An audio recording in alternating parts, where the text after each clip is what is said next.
Right, hello everyone. Today we are into our last lesson of this unit. We're looking at the Night of the Long Knives to investigate how Hitler would take his final steps in consolidating total power within Germany by the year 1934.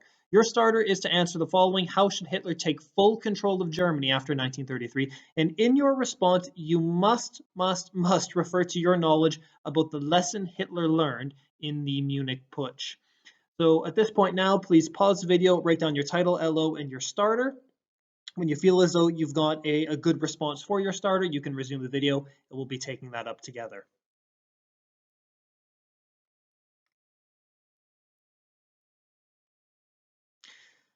So our starter was: how should Hitler take full control of Germany after 1933? And referring to the Munich Putsch in our response. So we should know that Hitler became Chancellor on the 30th of January 1933. But he wasn't in full control just yet because Paul von Hindenburg was still in charge. And remember, the president was the one who appointed the chancellor. So at the end of the day, the president is still the top dog in the government. Hindenburg did not like Hitler at all. There are many accounts where Hindenburg referred to Hitler as the little man. He did not like Hitler in the slightest. But Hitler wants to take Hindenburg's job and be in full control of the country. Now, Hitler had some thoughts. How do I get rid of Hindenburg? How do I force him out of office? But he kept thinking to what happened during the Munich Putsch, where he illegally tried to take power and it wound him up in prison. So Hitler decided, I need to take Hindenburg's job legally. I can't do so by forcing him out of office, by using military power, by arresting him. I can't do that because I'll lose support from the general public. So what I have to do is win this election democratically. But Hitler knew that Hindenburg was far too popular and he would never overturn him in an election. So Hitler had to play the waiting game. In 1933, Hindenburg's health started to decline, and by early 1934, Hitler knew that Hindenburg maybe had another year or two left. He could have, arguably, had Hindenburg poisoned or killed in his sleep. He could have done that, but there would have been too much suspicion that Hitler was the one who stood too much to benefit from getting rid of Hindenburg. So he just played the waiting game. He knew Hindenburg would only live another year or so. He played the part of the good chancellor who followed all the rules from the president and knew that when Hindenburg passes away, he'll be able to absorb the role of president and declare himself what Hitler called the Führer, which is English for leader.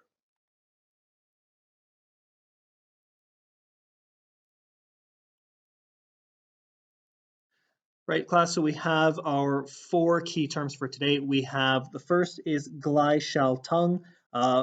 Repeat that over a few times out loud. So just practice saying that. So Gleichschaltung, Gleichschaltung, Gleichschaltung.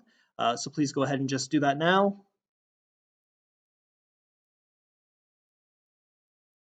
Great, so we've got trade unions, concentration camps, and Lander.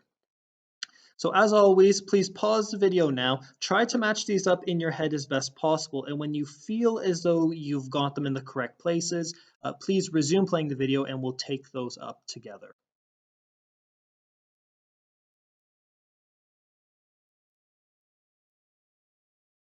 Great, so you've had a chance to match up some of those key words. Let's have a look at the first. So if you said Gleichschaltung is known as Nazification, you're absolutely correct. Nazification of the economy and trade associations and the media, culture, education. What this meant was the Nazis appeared to be everywhere. If you were out for a walk in the street in the center of Berlin or Munich in 1935, you would see posters of Hitler, you would see swastika flags, you would see members of the SA or SS walking around. And it would always feel as though the government had a very close eye on you. And this feeling of Gleichschaltung or Nazification helped to keep those who were considering breaking the rules in line. It's very similar to the way when you go into a new town, even coming down the A40 in Wickham, you'll see a sign that says this town center is observed by CCTV. That just makes people think twice, should I misbehave, should I not? There are cameras, people are watching, so I'll make sure I follow the rules. Let's have a look at trade unions. If you said these are to protect and improve the rights of workers, you're correct. We know the Nazis would later ban trade unions, but for the time being, they were there to help workers and to protect their rights as employees. Concentration camps. This is where the Nazis would move anyone who opposed them. So political opponents, for example, this could be the communists, conscientious objectors, people who refuse to join the military because they think that using the military is wrong, racial minorities, so Jews, gypsies, to kind of get them out of Germany, or at least into an area of concentration or togetherness, where they can then be monitored and kept out of public. And the last one is Länder. These are the regional states within Germany. So the way that Germany's government used to function is they had kind of like county councils or local parliaments. And each state within Germany had its own parliament. Hitler decided to abolish these, as we learned in our previous lesson, to try to centralize control over the country.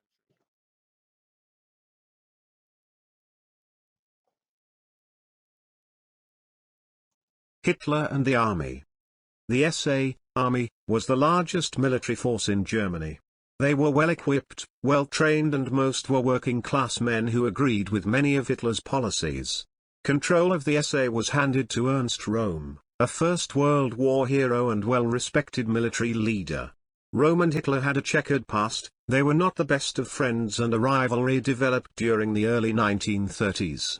Despite their differences, Hitler admired and respected Röhm for his leadership and charisma.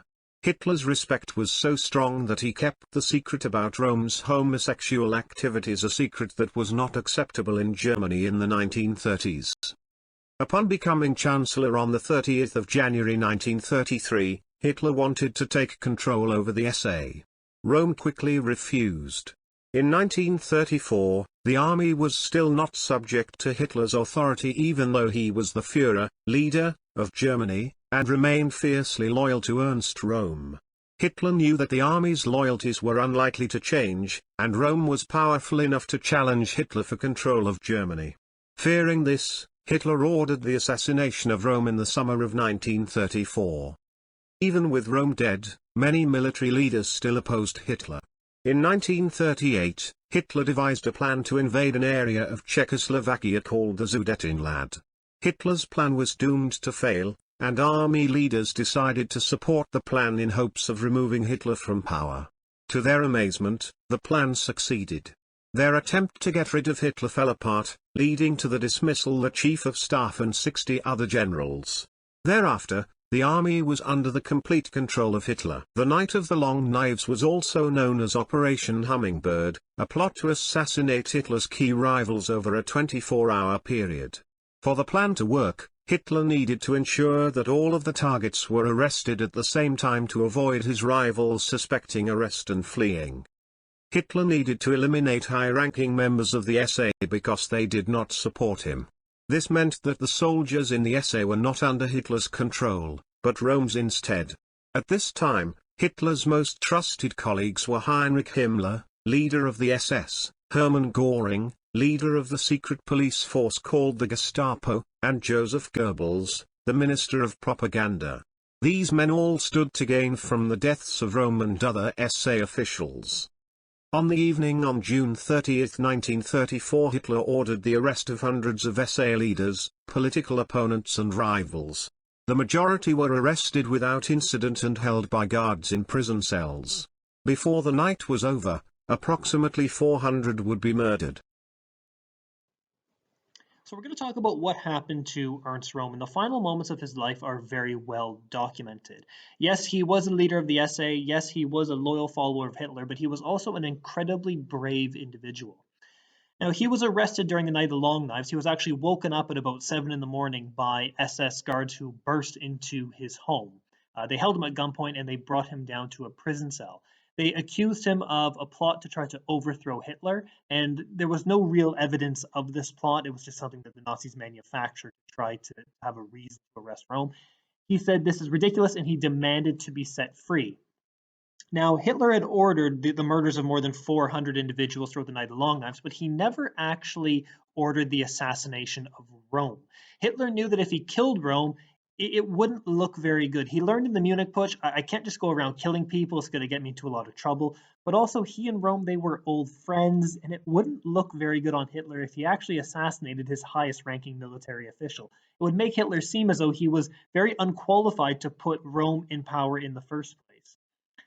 So Hitler found a way around this. He rang up the guards who arrested Röhm, and he was told to give him a gun to be able to commit suicide. This was the honorable thing for Röhm to do.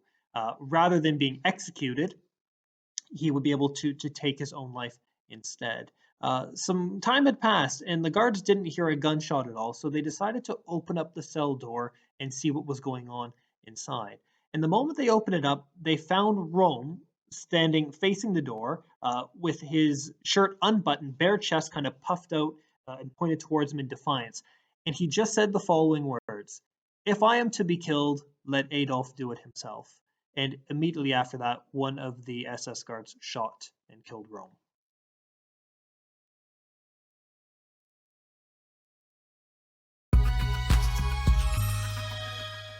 After the Reichstag fire decree, the Enabling Act and Hitler's policy of coordination opponents, both real and potential to the Nazis, had been neutralized.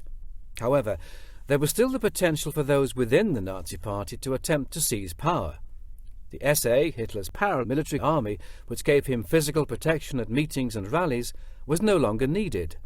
The historian Alan Bullock has called the SA an embarrassing legacy of the years of struggle. Hitler realized that it had served its purpose and that Ernst Röhm, its leader, was the only man who was able to challenge for the leadership of the party. At the beginning of 1934, Hitler was concerned about Röhm. The leader of the SA had grand plans to enlarge the organization and bring the army under his control. Hitler had to decide whether to support the army or Röhm and the SA. He chose to support the army. Moving quickly against the SA, Hitler ordered his private bodyguards, the SS, to arrest them. Heinrich Himmler and Hermann Göring arranged fake SA revolts in Munich and Berlin, which gave Hitler the excuse to eliminate opponents within his own party and settle old scores. There's no definite figures for the number murdered by the SS, but estimates range from 77 to 401. Most of those killed were members of the SA, including Röhm himself. Hitler dealt with Röhm personally. He telephoned Röhm to ask him to arrange a conference for all SA members. Hitler was appalled by Röhm's homosexuality, and it was rumoured that as Hitler made his way up to the hotel room on the 29th of July 1934, that Röhm was in bed with an 18-year-old man. Standing at the door with a whip, Hitler gave Röhm 5 minutes to come out fully dressed. To his surprise, Röhm came out with his wife. After his arrest, Hitler decided to pardon Röhm due to his past services to the party, but Himmler and Göring persuaded him otherwise. In prison, Röhm was given a pistol and 10 minutes to commit suicide. When he refused, he was shot by 2 members of the SS. Members of the SA were dealt with on the way to the hotel. In addition to Röhm and the SA, Hitler ordered the murder of those who had deserted or plotted against him as he rose to power. General von Kahr, who had deserted him in the 1923 putsch, as well as Gregor Strasser, who had plotted against him in late 1932, were killed. A phrase from a popular Nazi song lent its name to the purge, the Knights of the Long Knives. A famous British cartoon published after the event shows Hitler with a smoking gun, standing in front of rows of members of the SA, who have their hands in the air. The caption reads, "They salute with both hands now." On his return to Munich, Hitler had made a speech full of anger and fury, denouncing the worst treachery in world history. He claimed that 61 had been executed, 13 had been shot resisting arrest, and that 3 had committed suicide, although it was likely that many more were murdered. The Reichstag accepted his justification when he said, "In this hour I was responsible for the fate of the German people, and thereby I became the supreme judge of the German people. I gave the order to shoot the ringleaders in this treason." A story that the French had paid Röhm 12 million marks to overthrow Hitler was made up, as well as a file on his homosexuality and treasonous comments. There's been much debate amongst historians about how far in advance Hitler had planned to eliminate Röhm and the threat of the SA.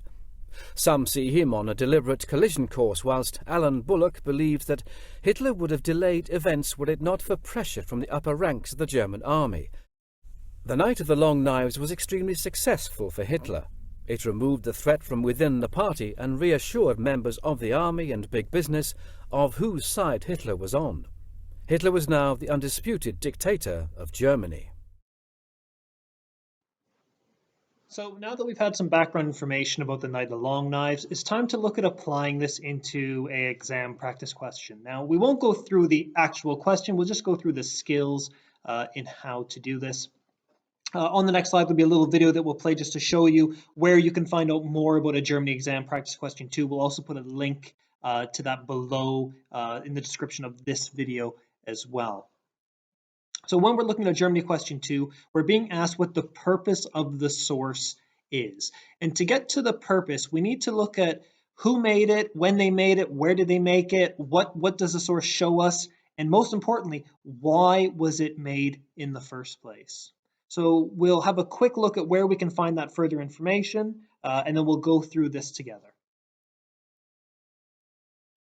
So a Germany question 2, the skills can also be found on our Germany exam help playlist on the Cressex History YouTube channel. If you go ahead and view the full playlist, you can go ahead and click on Germany question 2, and this will go through all of the skills in how you will break down this question further. There's also going to be a link to this video in the description below. So hopefully you've had a chance to look at the video about a Germany practice question 2. We need to get down to analyzing the source, and we'll do so by using the caption below the image, as well as some leading questions on the right. So who, when, where, what, and why. So let's just get started. So using the caption, we can find out that this was written by David Lowe. He's a British cartoonist. We can find out that it was written on the 3rd of July 1934, just a few days after the Night of the Long Knives on the 30th of June 1934. And it was published in Punch magazine, which is a British magazine for British readers. All that information that we just extracted was absolutely free. It was just in the caption here. So we need to make best use of that information that the examiners are going to present to us.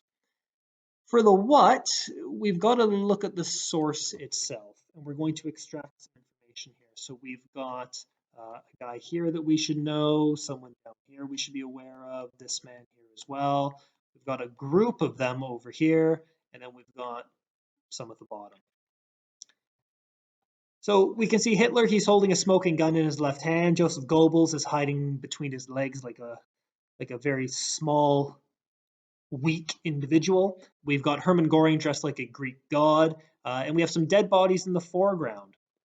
Now behind Hitler we can see the SA, and this is a joke about the Nazi salute. So Nazis would salute by taking their right hand, holding it kind of straight in front of their bodies, then raising it up about 45 degrees. That was the Nazi salute.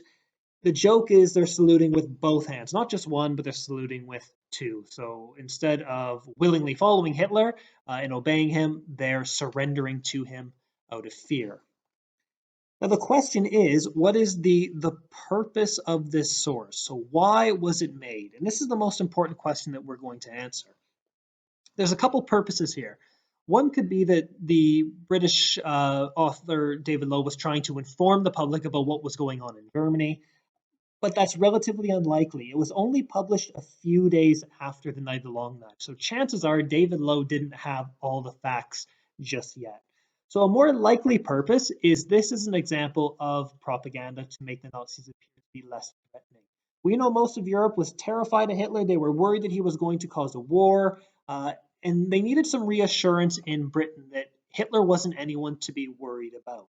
So this would explain why Hitler is in this very odd stance. He's kind of leaning forward. He doesn't look all that imposing or threatening. Joseph Goebbels, he's very tiny. He's hiding behind Hitler. Hermann Göring just looks absolutely ridiculous.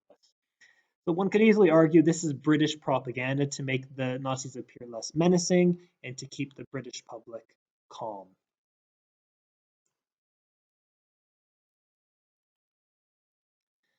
So we've had a look at a Germany practice question 2. We're just going to familiarize ourselves with a Germany practice question 5 because this is the big one. And it's the exact same question on a Elizabeth paper as well. So it's a good idea for us to start getting used to how we're going to approach this question. There's a very specific 5-paragraph structure that we must follow.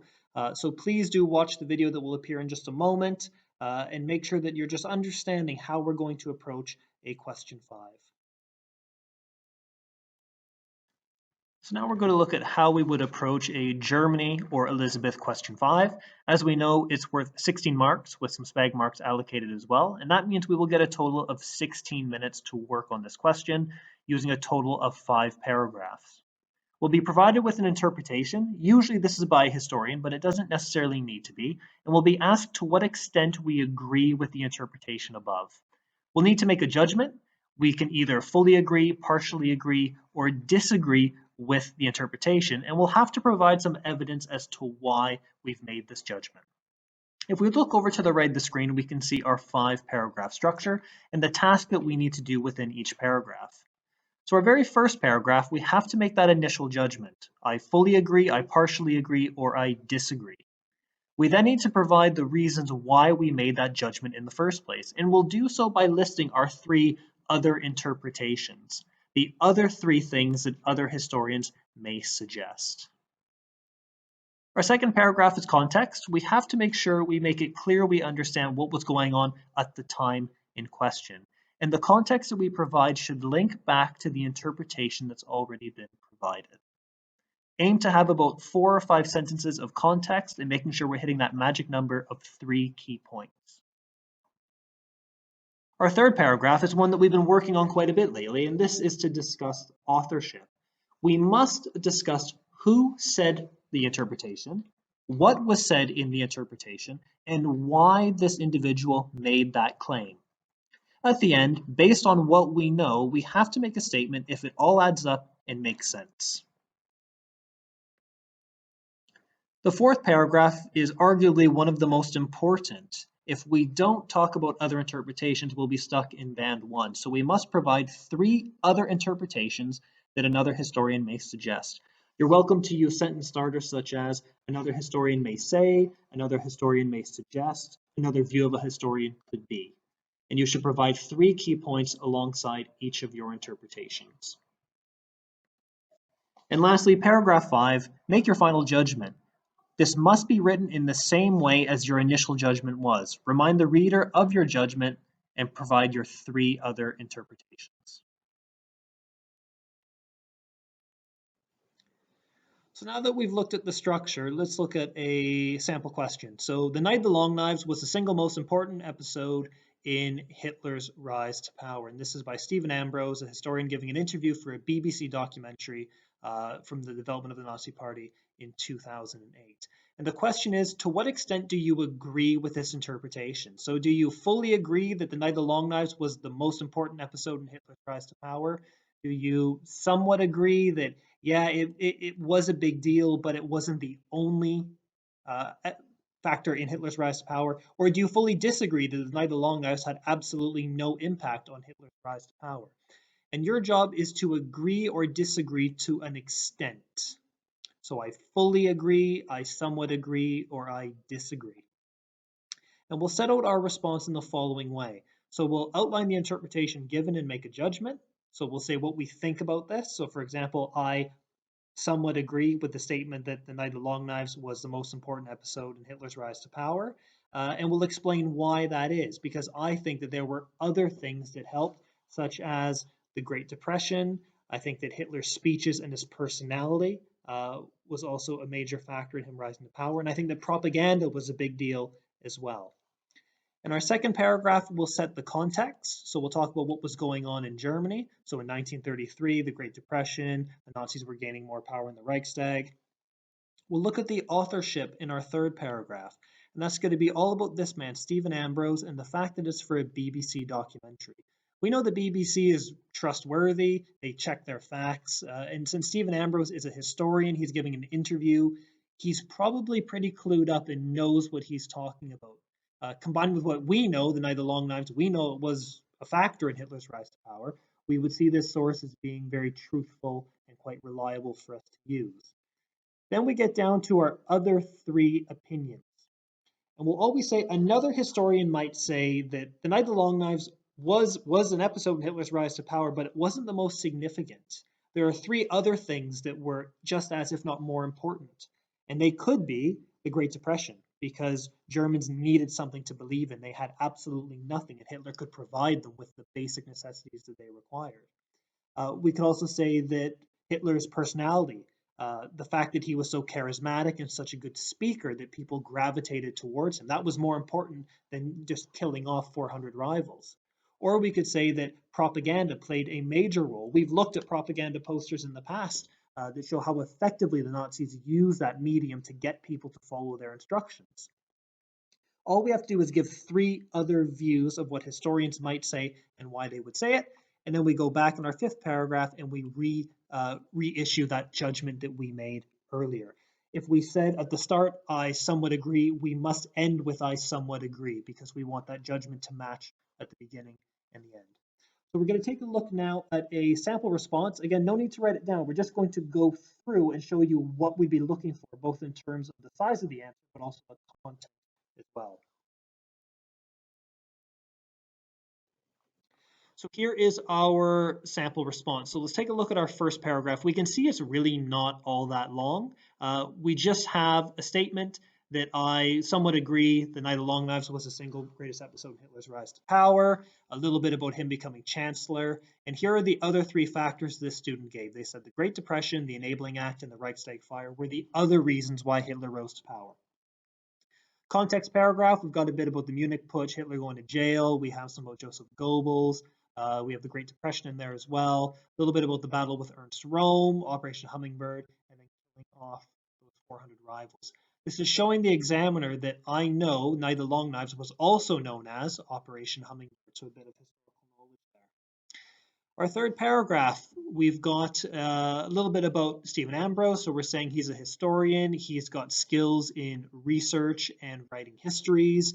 It was broadcast on the BBC, so we know that facts would have been checked prior. The purpose of this was a documentary. It's to inform people about the Nazis and the Night of the Long Knives. Since it was made in 2008 in Britain, Ambrose would not have been influenced by Nazi propaganda from the 1930s. And he's also had over 70 years of historical documentation to look through. It doesn't mean that Ambrose took 70 years to make the interview. It just means he had 70 years of documentation to review before making his judgment.